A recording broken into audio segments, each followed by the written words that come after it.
So in this video, let us try to understand how to identify the long white real body pattern. This is a daily time frame chart of FedEx. So it's a single candle pattern. This is a long white real body pattern. How do you identify it?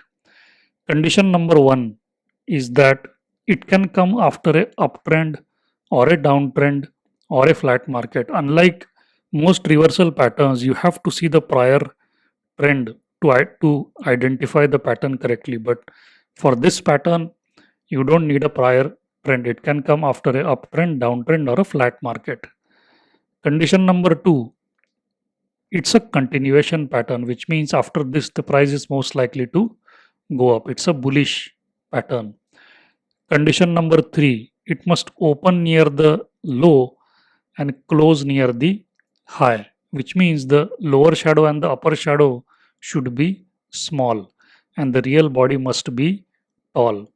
Condition number four, it can have no upper shadow and no lower shadow, which means it is a shaven head, shaven bottom candle. Okay, these are terminologies and names given to these patterns by Steve Nissen, who first uh, published candlesticks knowledge to the Western public. So that's the long white real body pattern. The interesting nuance of this pattern is that the low of the candle becomes potential support. The midpoint of the real body of the candle also becomes potential support. Okay, there is a difference between support and potential support. Say, for example, if you see a hammer like this, the market is coming down, you see a hammer, that low becomes a support. It doesn't become potential support. Potential support means if the price goes up, comes down, hits this, and shoots up without closing below that midpoint line, then it becomes support. Till that time, it is potential support. So that's the difference between support and potential support. You have to wait and see what happens at those levels.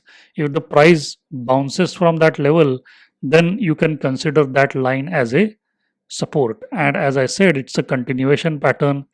The probability that the price will go up from here is high because of the tall white real body. Okay, so let's see what happens next on this chart.